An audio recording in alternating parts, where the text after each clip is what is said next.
I was like, is it going to come back? Oh, no. Good morning, everybody. Welcome to the Coffee Table Talks. That was kind of cool. It was. I liked it a little bit. I did. It was good. We've got Brett Scott here with us today. My new favorite hacker. just because since Will and I have been friends, Will has always mentioned this mysterious Brett Scott. And I'm like, Great Scott? Like, what kind of Brett Scott is this? And last minute, Brett was so kind to jump on with us this morning and have coffee, although I think he's drinking Coca-Cola. That's okay. We won't follow you. It's fine. It's true, I confess. I have several friends that are highly addicted. It's okay. There's like meetings on Thursdays or something. It's all right. Well, this is really good in the morning because Brett's the guy with the big red eyes that only comes out late at night. So he's yeah. Usually when I'm up this late, it's because I didn't sleep last night, but I actually got some sleep last night, so it was lovely. I gotta tell you, I did this once to Chris Roberts, the way too early in the morning thing, and it was like, never again, Rachel. Yeah, so what exactly did Chris do to you to make sure that never happened again? Asking for a friend. I think it was just a little more respect with a little intimidation factor in there somewhere. I was like, you actually know where I live. I'm just writing a couple notes down. It's for a friend. Yep. Look, I live in South Louisiana. Everybody knows that. So we got by land and sea. All right, gotcha. Yeah, we got invited to a conference that actually part of one of those things that Brett was doing. Chris Roberts was there, and man, it was the most fascinating to be able to eavesdrop in on their conversation there. It just absolutely terrifying. I won't go into that, but those two together. Anyhow, so welcome, folks, to we have Brett Scott. Brett Scott is a rather unique individual. And oh, am I coming through? I'm getting a red flag up on the. Yeah, I saw it too. I wonder, when you say I'm such a unique individual, I wonder if I should be wearing a helmet and a mouth guard. I feel unprepared. Well, Brett Scott has probably been in the news lots of times. You just didn't know it. He is also heavily involved with tech data, to where he's in a position where I don't know if you're familiar with Tech Data. It's probably one of the larger companies that you've never heard about. They're one of the largest, I think, the largest tech distributor in the nation. Planet. And as such, all the electronic parts and all these different things that make up our computers and stuff around have probably come through Tech Data. And as such, he's had his mitts into a lot of that. So he has a very unique perspective. And he also heads up the National Cyber Warfare Foundation, which also works with, started with the Arizona Cyber Warfare Range, which is at Pima College, and is let's say, what would you say, the owner or founder of a huge ISAO as well. So there's a whole lot of different interesting information coming through there. And yet with all of this, he has the goal to help change this nation's security for the better. So he's also a patriot, and have a huge amount of respect for this man. So welcome, Brett Scott. Yes, thank you. Welcome. Yay. That needed a Yay, me. I want to clap for me. Thank you, sir. Right? I really appreciate that. Like, Will didn't even have that written down anywhere. Like I people say $20 doesn't get you very much these days, but that's the truth. $20 will get you just a whole lot. He would have done it for 10. Oh my. All right. I got to go fire my negotiator. I'll be right back. I'm just saying, Secure Nation's already partnered with Tech Data. I am an excellent negotiator. It's outstanding. We'll get this done. Real bad news. Can't buy the boat, my friend. So Brett, I want to know how you got into cybersecurity and how you became the great Scott Brett Scott. I want to know that. That's what I want to know. Well, I have been a hacker since I understood what computers were and what they did. I'm so old that I actually used to be a Byte magazine, BYTE magazine subscriber. I would patiently wait for my magazine to show up in the mail, yes, the postal mail, and then I would, in a very autistic way, type in all the programs that were in that book and then see what the programs did, and then I would manipulate those programs to do what I wanted them to do. So I am that level of nerd. My family owned a business that was the first to computerize in its industry in the 70s, the 1970s, just so you know. And just for clarification, right? So again, I had computers all around me. I had access to them. I really enjoyed them. I was very passionate about it. I loved the idea of making them do what I wanted them to do. And so that began my lifelong passion, if you will, for technology. I'm so glad I got to learn it as it happened, because I get a lot of the younger folks come to me and say, gosh, how do I get to know what you know? And I legitimately, if I had to learn everything that I know in like 4 years of college, or, even in a 10-year time span, I go back to flipping burgers, man. That's just too much stuff to pick up and to know. So I was grateful that I got to learn it as it happened. So it gives me depth of perspective and a bunch of other things. Yeah, well, also, the part that you're kind of leaving out is that he also did stints as a bulletin board manager, right? Yes. So Will seems to be on a mission to prove exactly how freaking old I am. So yes, I actually, before the internet, I was a bulletin board system operator. My first email was FidoNet. And the funny thing about FidoNet is it was actually slower than the snail mail. So you could send an email, and for saving yourself the N cents per stamp, your mail could get there slower than the postal mail. But anyway, it was cool. At Comdex, yes, a dead show you've never been to, probably. I actually thanked all the U.S. Postal Service workers when they were there, because they had a booth one year. And I said, if it weren't for you and your incredible greed by raising your prices, my career as a network guy and an email guy would never have been kicked off. So thank you for being a bunch of greedy bastards, because you made my career. Oh my gosh, you're exactly the kind of person I love to hang out with. Well, I actually, at Comdex, one of the last years it was operating, they had a booth there for COBOL. It was called Visual COBOL. And I turned the corner, I saw the booth, I was just hysterically laughing. I walk up, I'm like, you guys are hilarious. This is so awesome. What group are you? And they're like, no, this is a real product. I'm like, oh, okay. Well, hey, good on you guys. John Kennedy's dead, right? Well, all right. Hey, take care. We'll see you. Wow. That's fun. Oh, yes, I'm old. Thanks, Will. Appreciate that. Yeah, but that gave you unique perspectives from the very beginning, and you've kind of held those since. Yeah, no, I honestly, it's invaluable. I mean, not only do I know about the technologies, but I know why they were created, how it went, and that gives me a very unique perspective as to determine. I can essentially look at technologies and get a really good idea of whether or not they have longevity in them, and whether or not there's viability to them, etc. So. Nice. Brad just posted up a COBOL CTF for fun, by the way, for anybody who wants to grab that link. It's in the LinkedIn section. If you guys want it later, let me know. I'm going to grab it and save it to the side here. COBOL CTF. Oh, geez. Yeah, but also tell us about what got you started with the range.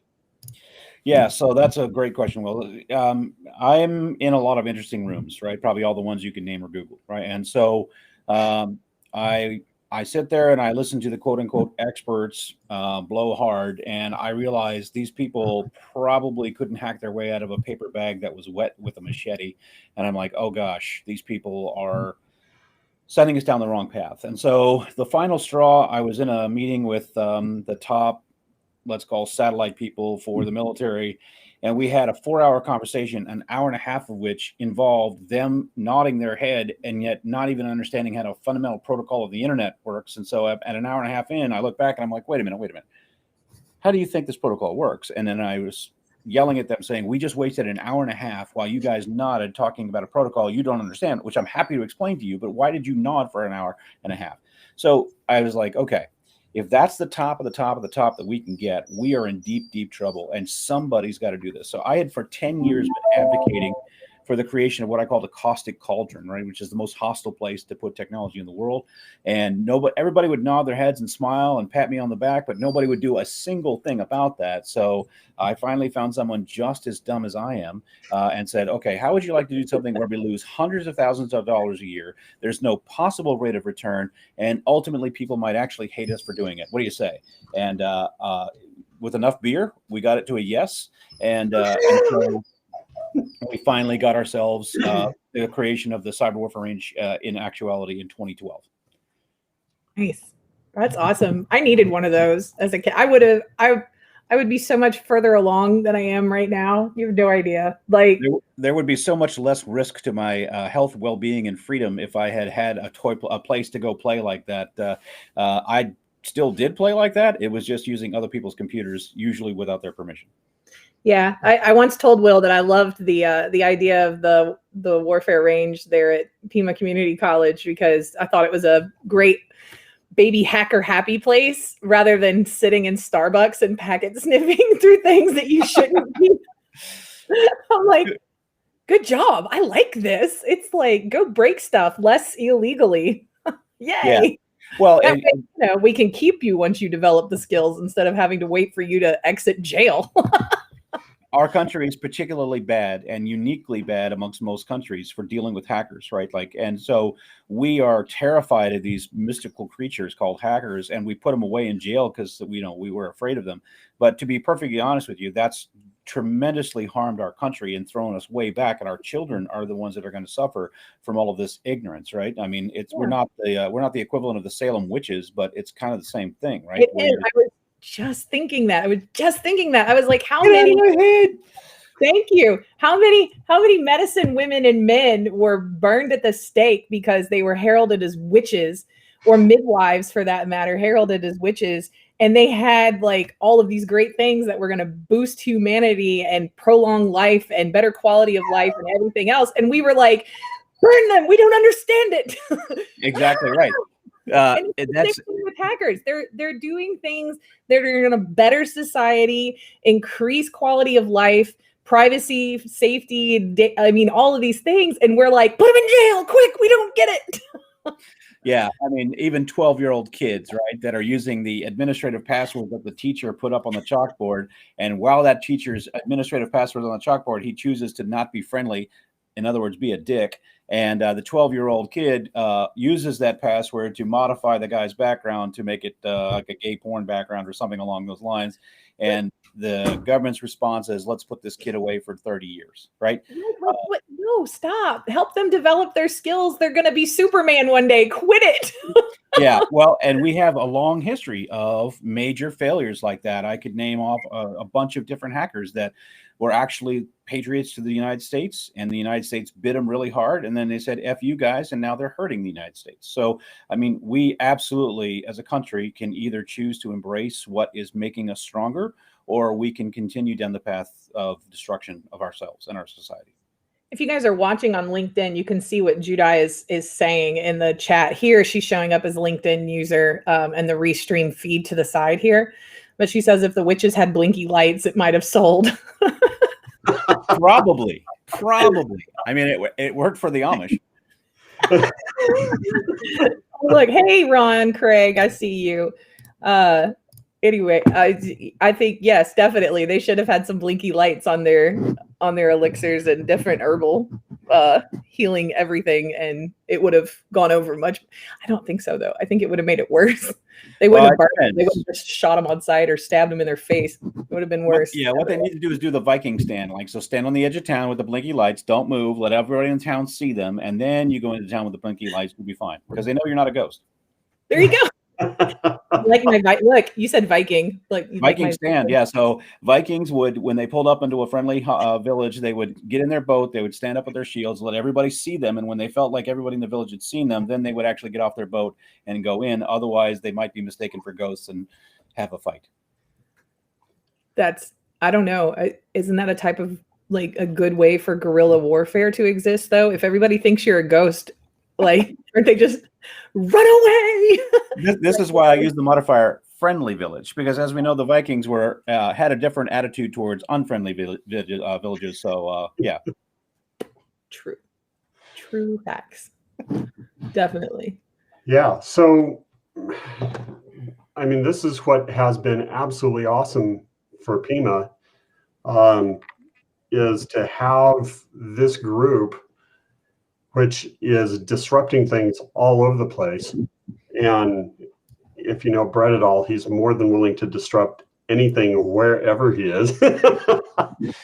And but have the heart of a patriot and wanting to create a situation where we can stem the flow of money and things going out and stop the attacks that are coming against this country all the time, all over the place, with much grander, uglier missions and drives, and be able to create a place where people can change our lives for the better. And so when that came along to Pima Community College, and we didn't flinch like other places have, it's turned out to be a really cool partnership.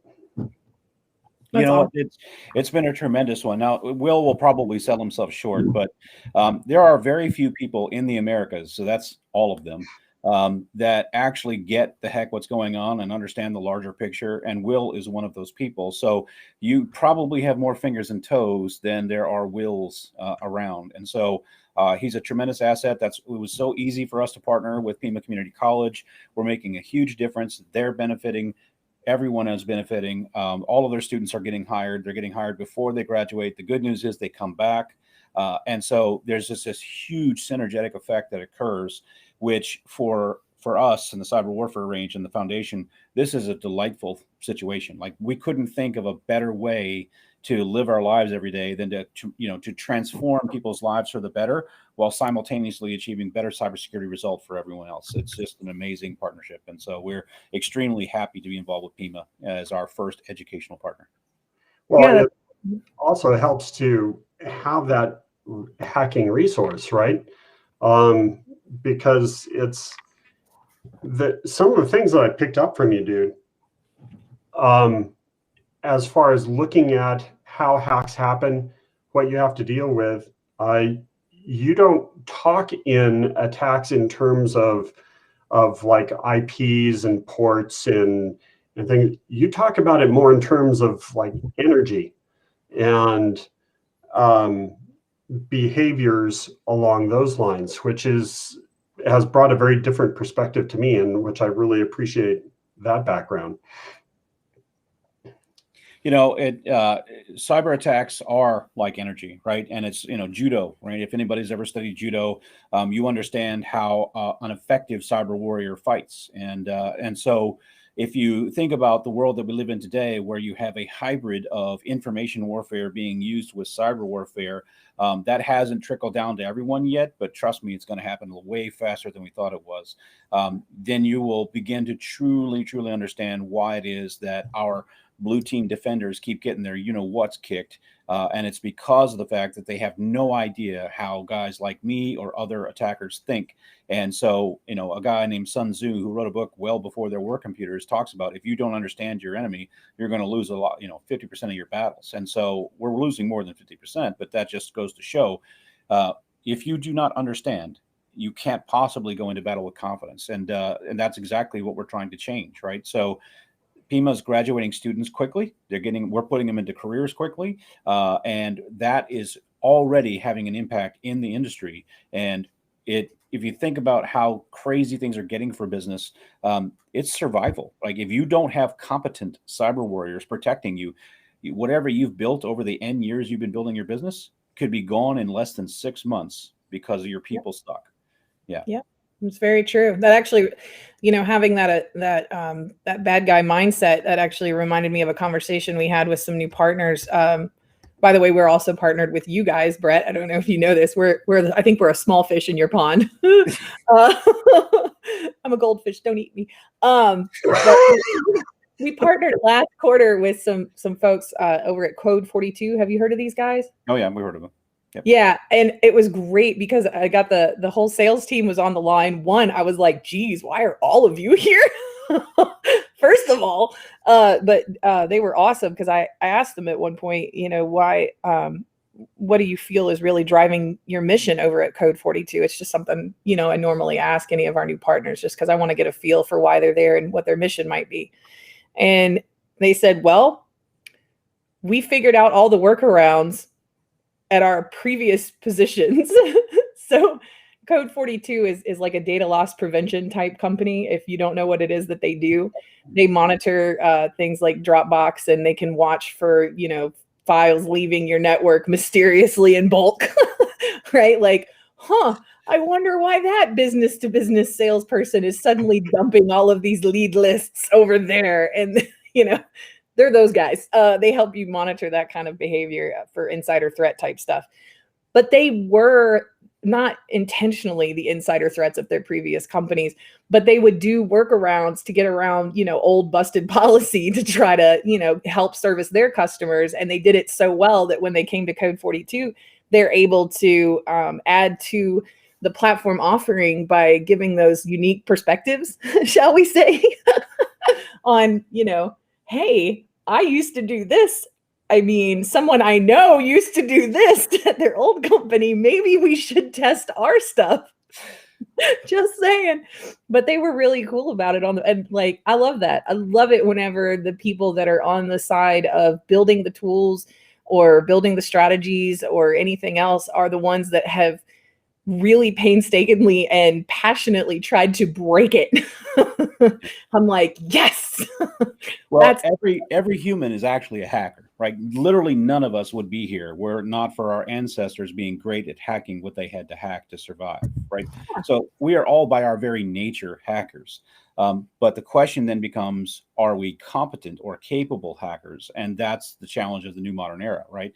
And so what we need to do is we need to help reconnect people with those instinctual roots that they have, give it a positive direction so that it's productive and not destructive.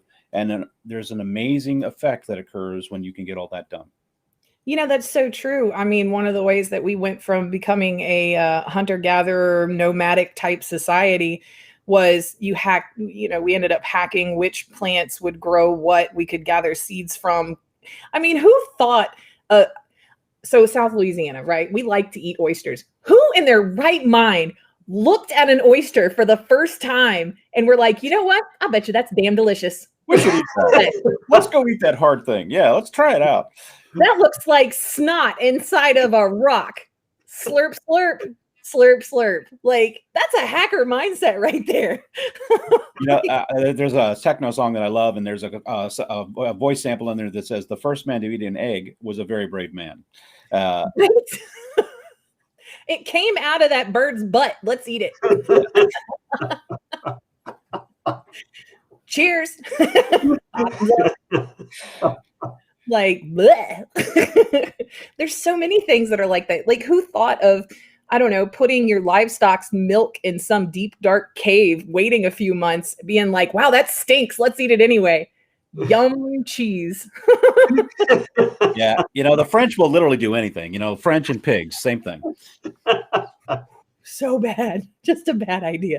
Oh, I love it. Somebody, what did I just join? Welcome to the weird side of cybersecurity with coffee and just chasing squirrels. Frederick Carlson. You're welcome. We do this once a week. Sometimes. Last week we didn't. There was something about Good Friday, and we went to the beach. It was it was just a vacation. Yeah. So I got back to, by the way, I was gonna still be at the beach because we can work from anywhere now, you guys. What a freeing concept. And the internet was really bad. So I was like, bad Wi-Fi, right? Yeah, nailed it. All right. It was Apparently, everyone else also had the same idea at Gulf Shores last week. So we had to come home. I was like, the internet connection is horrible. We had to come home. But I got back and I was like, man, I told my boss, I was like, I'm starting to feel a little bit of burnout. I'm feeling it. It's coming. I can feel it already. And he's like, didn't you just get back from vacation? I was like, with 3 small children? That is not vacation for me. That was vacation for them. Yeah. Actually, you can say, next time I do that, you come with me and I'll put my hand around your neck. And when I feel like I'm not having a vacation, I'll squeeze your neck. What do you say? Right. It basically, the theme for Benny Hill plays in the background for like 4 days. That's what it was. My kids are 3, 4, and 6. Oof. So yeah. I remember those. I've got 4 kids. They're mostly older now. So my oldest is just turned 21. And yeah, so I remember those days. So are they following in Dad's footsteps whatsoever, or no? They've all decided that you're too much of a nerd and they're not going to do it. Well, I don't know why those have to be mutually exclusive. But so my oldest son is a programmer. He is 10 times better than I ever was. He's doing an amazing job. They nicknamed him Wonder Boy at work. So he gets paid a really large amount of money for a kid who literally got hired right out of high school. So he's doing that. He's killing it every day. And anyway, I'm couldn't be prouder because I used to be a coder as well. My oldest daughter is tracking toward, she's taking a criminal justice degree, but I don't think she wants to be a cop. And then, of course, I have a 15-year-old son who is just learning how to drive and playing soccer. And then I've got a 13-year-old daughter who is also playing soccer and enjoying being the youngest child amongst a bunch of people. So that's awesome. Do they understand how badass Dad is? Well, you see, the thing is that every village needs a fool, and so I frequently am that person. So there's a saying that says, "Behind every successful man, there is a stunned wife and an absolutely amazed mother-in-law." Well, that's true of your children, right? So, I'm just Dad, and of course, I don't hesitate to remind them, that they are amongst greatness, but they just eye roll and move on to whatever they're doing. So, one day it'll take in, though. One day they'll be like, "Yeah. You're right, Dad." At least that's what I hope. I like it. Well, whenever the kids ask where Dad is, we always tell him Daddy went to go save the world. He'll be back in a little bit. Just eat your chicken nuggets and be quiet. And please pass the salt. Yeah. Yeah. Well, one of the cool things is that, especially back in the early days of the range and that kind of stuff, completely breaking the norms because the knowledge regurgitation has proven to not be nearly as effective as actually going forth and breaking and playing with it. Yep. And that happens in the range all the time, which is really, really cool. Well, and honestly, that's what the organizations are looking for, even though they don't know how to necessarily always convey that that's what they're looking for. Whenever they're like, you need 5 years experience in this, blah, blah, blah, blah, CISO level certifications. And, oh yeah, we're only going to pay you 20 grand a year. They don't know how to tell you. They don't want you to be a noob. They want you to be able to have that hands-on experience and break stuff and kind of know what you're doing a little bit, because obviously they don't even know how to ask for you. So they don't know how to do what you're doing. So I think it's great that there are things like the Cyber Range out there that are giving that hands-on experience. And I mean, anybody can walk in off the street, right, and participate in this. That's amazing. That's amazing. And it's actually free, like not even a little bit kidding. It's completely free. Right. So we're trying to solve that, by the way. So I do a lot of speaking. It seems like every time I really insult the HR community on social media, they invite me to keynote one of their conferences. But I'm trying to get them to think differently. And one of the things that's happening this year that has always been a dream, but is now coming into reality, is our partnership with Tech Data. Has allowed us to connect to literally tens of millions of businesses worldwide. So we have Tech Data is the oldest, it's the largest distributor of technology in the world. They've been around forever. They know everybody. And all of those companies need cyber people. So we are pulling from Pima Community College and our traditional ranges, et cetera, to fuel the pipeline of need. But we are validating the skill set on the path. So people that are engaged with Pima, people are engaged with our cyber ranges, et cetera, you can come in, pick up training. We can track you directly into an open job position that will pay you well immediately. No speculative stuff, no this, that, and the other thing. Everyone loves it. I'm just getting all the staff to be able to run this. So give us a few minutes, but we are absolutely going to become the largest on-ramp of cybersecurity talent on the planet. I have no doubt. So look, here's my little Secure Nation plug for the morning, okay, in our little coffee circle up. If anybody wants to check out all the cool stuff that they're doing over at Tech Data and all of the amazing partners that are a part of that amazing organization, call me. We will do this, okay? It is a great thing to be a part of that sort of a mission, because that is a mission before money kind of thing, where this is serious community involvement, where it's not all about them or their partners or anything else. This is about boosting up the community with there's no hidden agenda there. It's just what it's for. 100% is just to give that hands-on experience to incoming professionals and to give professionals that are currently existing in the industry an opportunity to mentor those people. Now, I know that this right now is only a physical location kind of thing. Is there any sort of virtual instance that anybody can be involved in or anything like that? Because not everybody watching this morning is just, within an easy drive of where the range is. Yeah, we're in 3 states right now. I'm hoping by the end of the year we'll be in 4 states. We'll see. Everybody promises me the world. We'll see what happens. But we do have our online range. We launched that in 2016. So for people anywhere in the world, you can remotely access our targets and our training through our website, and that is azcwr.org, Arizona Cyber Warfare Range.org. And again, free. You get an account. You use a mobile phone to text your way into access control for our range. We have targets. We have training. You have to be motivated, right? It's great that we can do this for free, but when it means we're doing it all for free, which means I don't have budget to hire teachers to teach you stuff. You have to be motivated. I can give you information. We can give you all kinds of mentoring, but we cannot hold your hand and there isn't a classroom, right? So Right. We absolutely get engaged with us. It will and does transform thousands of lives. We will soon be doing, tens of thousands of lives a month in transformation. That's awesome. I'll make sure to share that link out with a post later this weekend, kind of redirecting everybody who wasn't able to make it this morning. That way it's easy and handy dandy. Well, and you're doing a great service as well, right? I mean, there's so much charlatanism that in the cybersecurity world, it is voices like yours that help bring clarity and a clean message to folks that really makes a big difference. So I hope you are at least cognizant of some of the positive impact that you're having by bringing forward all the things that you've been bringing forward so far. So don't screw it up.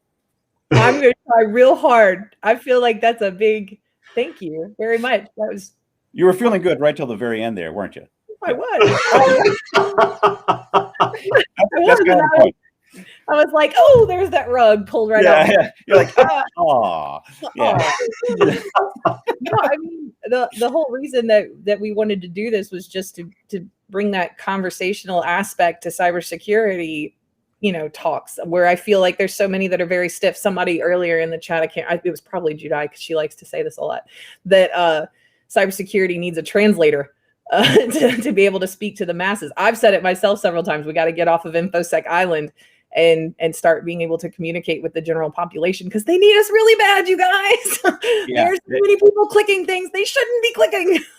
They're not just a little bit hurting. They're a lot hurting. So it's a lot of hurting. Yeah. So thank you so much, Brett, for coming and hanging out with us this morning. I know you have a couple other things you got to run off and go do. So super appreciate you. My pleasure. Always have time for friends. Yeah, very cool. Y'all be sure and come back and see us next week. Almost same bat time, definitely same bat channel. We're going to be discussing leading architecture with Hershovix Group's leading architecture strategist. Yes, that's who that is. I can't pronounce names. It's probably Evgeny. He's probably a Russian. You know how the Russians are infiltrating everything. There you go. That guy. We're going to talk to a Russian. It's going to be great. Yeah. Oh my God, he's probably so offended. Probably not. I asked him for a drink. Yeah. Oh, good. Do that.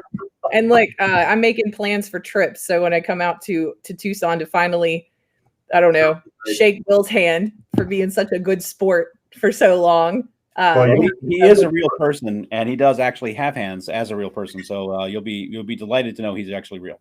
It was so funny. The first couple of streams that Will did with me, like he didn't have that window blocked just right, so he looked like the knight with no arms. Right? He was- didn't. It Make was. it sound like I was in control of it. It's all your fault. Are you kidding me? It's like a distraction. Look over Exactly. Yeah. here. All right. I hate for this to end, but we got to go. Love you guys. We'll see you next week. Thanks for circling up and grabbing a cup. We'll talk to you next time.